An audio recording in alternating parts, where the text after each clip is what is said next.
Hello and welcome to our second demonstration for the colored pencil Bellringer unit.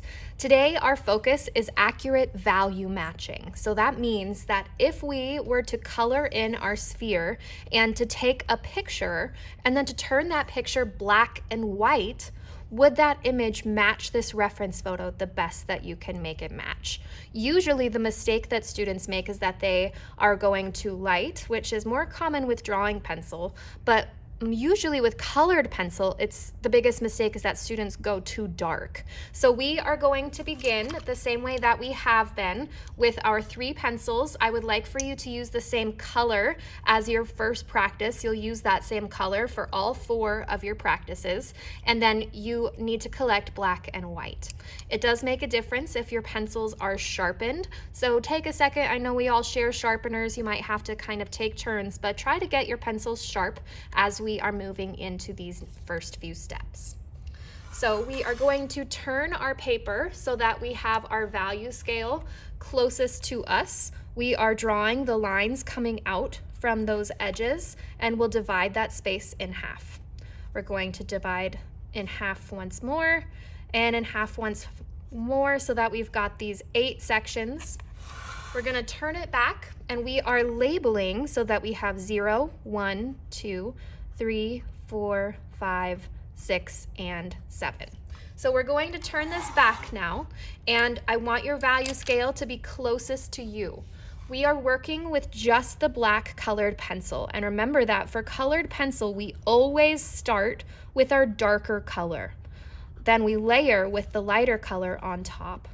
What we're doing with this first section is filling it in completely solidly. And remember that with colored pencil, if you fill something completely solidly and it's so solid that it is shiny, which lift your paper up and check that that first section you did is shiny, that means it is burnished. Now remember that we are going to fade this out by the time we reach the end of 5. So for 6, we want this to be a nice medium. And sometimes it's helpful to kind of just get these laid out first. So then 5 is going to be like the lightest that we can color. Now you can see, take a look at mine. The sections are very noticeable. I want you to watch this up on the board. I'm going to take my pencil and do a layer of small circles right on top of that line. And that is how you get rid of edges, is by making rows of circles directly on top of any line that you might see visible. Now we are going to stretch our value with our black colored pencil out in a nice smooth transition into value 4. So we can kind of work our way into that 4th section, but we just want to have a nice smooth transition. So we're going to take a little bit of time now to do some texture perfecting. Remember that as we're filling the darker parts, we want to use a crispier part of our pencil. So I kind of rotate my pencil in my hands until I find a nice crispy spot to work with. And as I'm working my way down into my value scale, I am using the flat edge of my colored pencil. So we want to make this a really beautiful transition from dark to medium to light, because this is where all of the work is done. So if you have sections that are left behind, when you come in with your next color, it's going to be very difficult to get rid of those sections. It's much easier to do it during this phase. So take your time here. We are just filling in your value scale so it has a nice beautiful transition, no patches that are lighter, no gaps up against the edge. You want to fill it all the way in. And again, we're using that soft flat edge to fill in and fade out to white into value 4. Now take a look up here, make sure that yours matches to this level, and I am just going to do one last little pass to make sure that all of my patches are filled in, and I'm going to take my color, which for me is blue, and I'm going to start at value 4, and I am just filling that in completely solidly. Now I'm going to continue coloring completely solidly, so heavy pressure with small little circles, working my way up towards that darker end of my value scale. I want to be careful that I'm filling all the way up against the border and that I'm pushing very hard because that does help those colors to blend together. Now I'm going to go back through and just fill any gaps that look a little light. Blow away your crumbs. Check to make sure that everything is filled in. Now we are going to transition with 3, 2, and 1 fading out from our color. So we're going to fill our value 3 with like a medium tone. Sometimes it's helpful to skip down to 1, and this is like the lightest that we are going to color, and we want to have it fade out to white from this space, so it's like the lightest possible color, and we're just barely touching with little tiny light circles, and we want to have a fade out to white, so do not fill in the section labeled 0. Now we're bridging the gap, so I'm going up between value 3 and 1, so I'm just adding value 2. And remember that the way to get rid of these sections is to go along each of the lines that you see with a row of circles until that line starts to blend away. And we want to go back through now, and we're using the sharper part of our pencil lead to fill in some of those darker areas that need a little bit of smoothing. So I'm spinning my pencil in my hand to use those little crispy parts to fill in those areas that are a little bit on the light end. And remember that this is where all of the best work is done. We want to make sure that this is as smooth of a transition in this value scale before we come in with our white on top. So I'm just going back through and spinning my pencil so I have access to a new sharp point of my pencil lead. And I'm just going through and filling these patches and making this the smoothest value scale that I possibly can. So we're just continuing on. I want you to spend a little bit of time here. We want to perfect these value scales. And we're just blending that out as smoothly as we can to white. So going back through, adding another layer. Remember that this first pass before we come in with our next color is when you get all of the best blending. Now you can take a look at mine. This is what it should look like before you come in with white. And remember, when we come in with our white, we always clean the pencil lead off by scribbling in an extra area of our page. And then we are starting on the light side. We're using our white to press very heavily and make little bitty circles, like decrease the size of your circles. They should be super, super tiny. And you are just pressing super heavily until we work our way up to where it was our solid blue in the middle at 4. Now, the nice thing about this is you can go back in and add more. So if we decide that we want to have more of our solid blue coming down, then I can go back on top of what I've already burnished and add another layer. And you can just kind of go back and forth until you reach the desired effect. Now, that is the value scale. Next, we're going to be working on our sphere. So go ahead and pick up your black colored pencil, spin your paper so that it's back facing towards you. We are drawing a line from the outermost edge of the circle coming straight down compared to the outside edge of your rectangle, and a line coming straight from the bottom of our sphere going straight compared to the edge of the rectangle. These are points that help us know where to add our values in. So we're going to start by making a light, very, very light line that connects those 2 points where it's touching. We're going to add in that same triangle that we have been adding from the drawing pencil unit. So we've got just this little space filled in or isolated so we know where to add our first values. Now, when we start shading this triangle, we are not starting with solid black. We're starting more at like a 6 level. So we're not filling this solid black, but we do want it to be fairly dark medium. So we're starting with a dark medium, not burnished, not solid black, not shiny. And then we want to intentionally help this get lighter as we work our way to the other side. So we're pressing lighter and lighter. Now, we want to make sure that we're not overdoing it with the black in this space. This is typically where the most students make the mistakes at the beginning of this unit, is by adding too much of the black. Now, when we're fading underneath, we have this highlight that doesn't start until like here, and it kind of comes and wraps around it. So we can kind of add that little detail by bringing in just a small amount of value, just so lightly, and kind of filling in that little highlight space. And then we'll just add a very light transition out to white into this space so that our highlight is just left directly underneath. Next, I like to kind of turn my paper just small amounts so that I can use that to help me make this edge a little bit neater. So we're just using the flat part of our pencil to add very soft value along the outside edge of this space. And we want to make sure that we don't go up too high with this, because that's when you go too dark for what we're actually trying to match. Now I'm going to texture perfect. I'm going to spin my pencil to find a nice sharp point. And I'm just going through and filling any patches and making this as even as possible. We want to have a nice smooth transition out to white on both sides of this triangle. So we're just perfecting that, making it as smooth of a transition out as possible. We don't want to have any sections left behind, so we're just going back over that space again and again until it's as soft as we can get it. All right, I'll give you a chance to get caught up.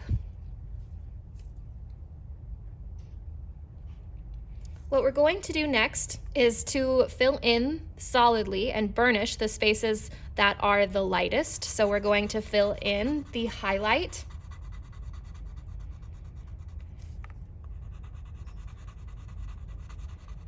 And we're going to fill on top of our triangle. I'm going to just come to the left side now, and we're filling in that triangle of value. And we're pressing very heavily, starting on the light side, working our way towards the dark side. Heavy pressure, tiny circles. All the way until we get to that right-hand side. All right, now what we're going to do next, we are going to use our colored pencil, the one that's the color, to help us kind of lay out where this eyeball section is going to go. So I am so lightly right now sketching in that eyeball shape, like as lightly as I can. I drew that line. Now I'm going to help go along that edge with my flat part of my pencil, and I'm just helping that to have as soft of a transition out to this white spot as possible. So I'm using just like the lightest circles I possibly can. So I'm just filling that in right along that eyeball edge. We want to help this fade out to white before we move on. So we're helping that to fade out to white by adding soft circles right along that eyeball edge. Now we're going to fill this triangle here with that light value. So we're just bringing that in all the way down. All right, now we do want to have a very clear section where it is just solid blue. So what we're going to do next is fill in a little bit of like a thickness, like a little, almost like 2 lines of thickness where it is just solid blue that doesn't have the black touching it. And then we are bridging the gap between our darkest value. So I'm just gonna go along this line and add little circles. And I'm using the crispy parts of my pencil. I'm like rotating it around so that I can find some good spots to work with. And we are just bridging the gap between that lightest value we added right at that eyeball shape and our solid color that we added directly on top of that blue, or the darker triangle. So we just want to go back through and help this to have as smooth of a transition out to white as possible. And again, if you're working in those darker areas, spin your pencil so that you have a nice crispy point to work with to fill. If you're working on having a nice smooth transition out to white, spin your pencil until you have one of those flat edges to work from. So we're just taking some time here to get this to have a nice smooth transition. We want to continuously fill until we see that it has a perfectly smooth transition out to the white of that eyeball. Give you a minute to get caught up.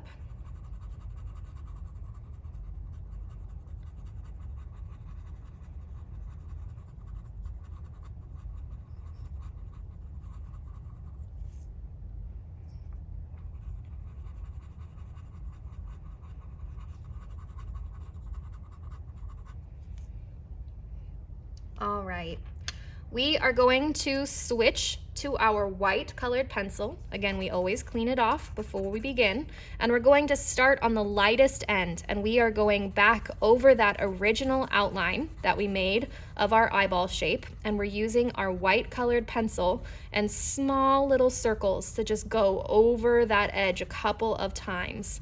Now, not just once, but a couple of times. That's going to help it get smoother and smoother. If you do it just once, it won't be smooth enough.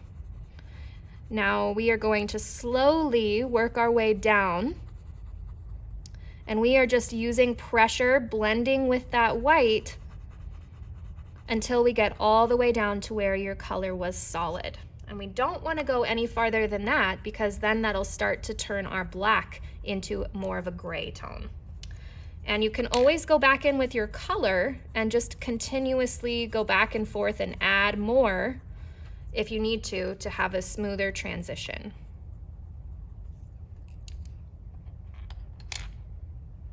All right, now we are going to move into our shadow. So I'm turning my paper so that I can see right when my pencil is touching the edge of my sphere. And notice, take a look up here, how far out this shadow comes. So we're going to bring that all the way out to here and then stretch that line straight out.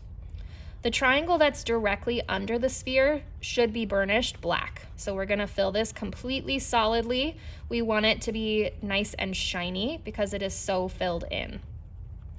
Then we are stretching the shadow out and curving it up just slightly and down just slightly at the very ends to help show that is rounding out.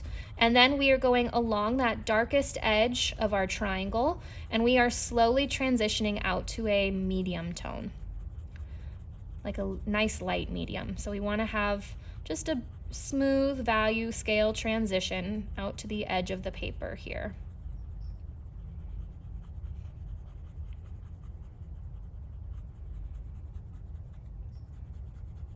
I'm also going to go along the outside edge of this with a light pass of my black, just to help it have a smooth transition into the tabletop color.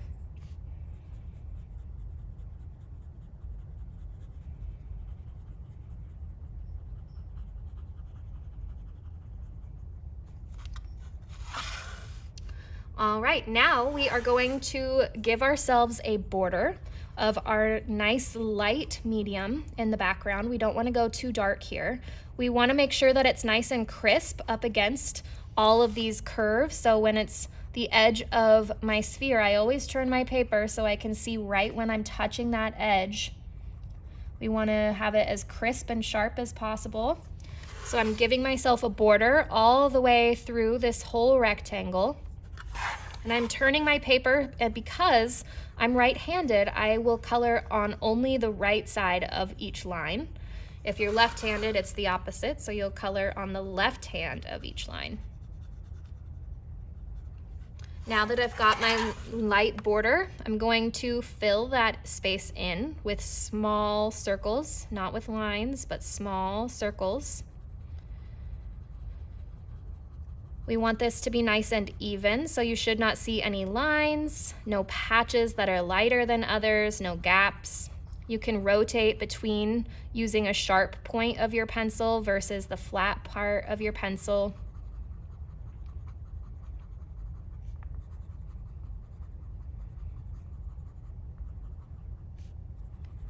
So we're just going through, filling in that background. We want this to be such a smooth texture, otherwise it's going to really show through.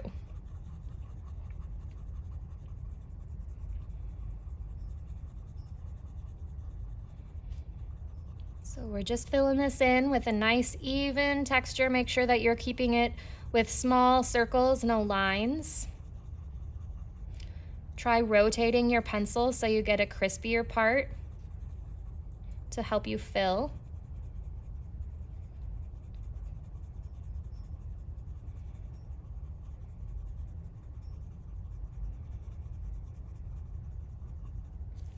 All right, I'll give you a second to get caught up.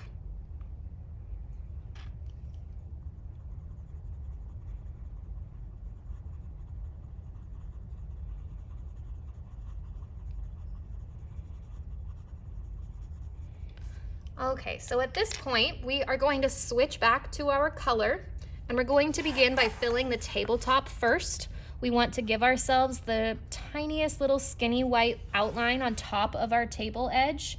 And then I'm gonna turn my paper so I can give myself a border around my sphere.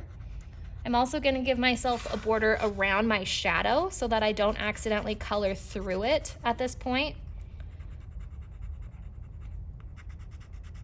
And we can start burnishing the tabletop. So I'm just giving myself a border when necessary. I like to have one on the shadow so that I don't accidentally go through that space. And we are just burnishing by pressing very heavily on our pencil. We want this to be nice and shiny. I recommend using small circles as you're going through to fill this. And make sure that you don't accidentally fill in those highlights at the top of your table's edge.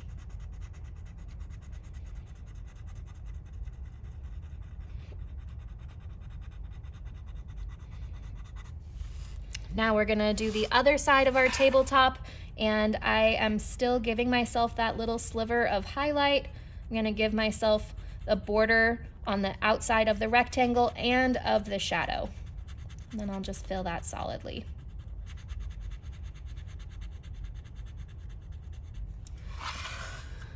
Okay, once your tabletop is nice and solid and filled and you have no patches that are visibly different, you're going to start on the lighter side of the shadow, and staying inside of the shadow lines, you are burnishing through this space so that you don't pull that black into your tabletop surface. So avoid coloring through this space.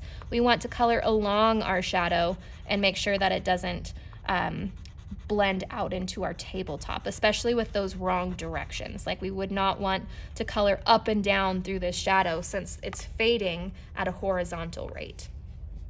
Now we're going to go into our background. I'm turning my paper and giving myself a nice sharp crisp border up against my sphere and the tabletop and my rectangle. So we're just going up against those edges, giving ourselves the borders that we need, turning our paper as necessary.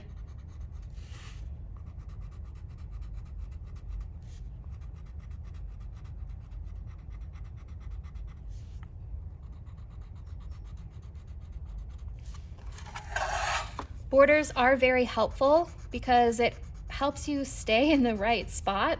I am a very practiced artist, and I still, to this day, give myself borders all the time. So if you feel like you are someone that is above the borders, you are not correct in that. So I really do want you going through, taking the time to provide yourself with these borders so that you are not going into the wrong spaces. Now we're going to fill. That we've got the border, we can just go through with small little circles, and we're trying to blend this together so that it is one color. So you should not see any of your pencil marks from that first layer at all.